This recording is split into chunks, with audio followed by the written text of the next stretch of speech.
The dawn air in northern Mozambique carried a tension that felt like electricity, a quiet, humming energy that whispered of war, sacrifice, and the promise of freedom. For nearly 500 years, Portugal had held Mozambique in its colonial grip.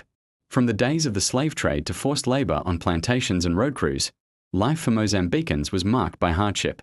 Their land was exploited, their culture suppressed, their voices silenced. But across the rivers, forests, and villages of Mozambique, a storm was rising. By the mid-20th century, colonial rule in Mozambique had hardened into a system of harsh taxes, forced cotton production, and segregated living. Portuguese settlers controlled nearly everything: wealth, education, and political power. Mozambicans were treated as laborious on their own soil. But the winds of change blowing across Africa did not spare Mozambique. From Ghana to Algeria, nations were rising, and in 1962, Mozambique's turn came with the formation of FRELIMO, the Mozambique Liberation Front. Its founders believed something radical. Mozambicans deserved to rule their own destiny. FRELIMO's first president, Eduardo Mondlane, was not a soldier. He was a scholar, a diplomat, a man who used ideas like bullets. Mondlane traveled across Africa and the world, gathering support and building alliances. He united ethnic groups, tribes, farmers, and workers into one liberation movement, something no Mozambican leader had achieved before. He trained young fighters. He set up political education camps. He taught that liberation required not just guns, but understanding. By 1964, FRELIMO was ready. On September 25, 1964, the first shots of the Mozambican War of Independence echoed across Cabo Delgado province. FRELIMO fighters, many of them young villagers with little more than determination, launched attacks on Portuguese outposts. They moved through the forests like shadows, striking quickly and vanishing before soldiers could react.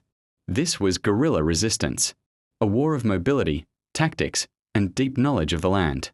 FRELIMO built bases in Tanzania. Villagers provided food, shelter, and information. Women took on roles as fighters, scouts, and medics. From the north, the war spread like wildfire. In 1969, tragedy struck. Eduardo Mondlane was killed by a parcel bomb in Dar es Salaam, an assassination believed to involve Portuguese intelligence. The loss shook FRELIMO to its core, but instead of breaking the movement, Mondlane's death ignited it. Leadership passed to Samora Machel, a former nurse turned military commander, charismatic, fearless, and deeply committed to socialist principles. Under Machel, FRELIMO intensified the struggle, attacking roads and colonial posts, liberating entire districts, mobilizing villages into collective resistance, creating liberated zones governed by FRELIMO councils. Portugal found itself unable to stop the growing tide. By the early 1970s, Portugal was exhausted. The empire was fighting 3 brutal wars in Mozambique, Angola, and Guinea-Bissau. Young Portuguese soldiers were dying in battles far from home. Money was draining. The dictatorship in Lisbon was weakening. Then, in April 1974, the moment Mozambique had waited for arrived. Portuguese soldiers, fed up with endless colonial wars, overthrew their own government in the Carnation Revolution. The new regime announced it would end colonial rule. Suddenly, centuries of occupation collapsed almost overnight. Negotiations began. FRELIMO stepped forward as the rightful representative of Mozambique's people. On June 25, 1975, in the capital city of Lourenço Marques, renamed Maputo, Samora Machel raised his fist and declared, "The people are the masters of the country." Crowds erupted in song. Drums shook the streets. Tears streamed down the faces of elders who had lived their entire lives under colonial rule. Mozambique was free. Mozambique's independence came with deep wounds. Villages destroyed. Tens of thousands dead. Infrastructure in ruins. A nation divided between rural and urban worlds. But it also came with hope. The hope of building a nation shaped by its own people, its own culture, its own future.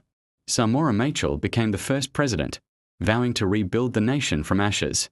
And across the continent, Mozambique's victory became another spark in Africa's larger fire of liberation. Mozambique's story reminds us that freedom is never given.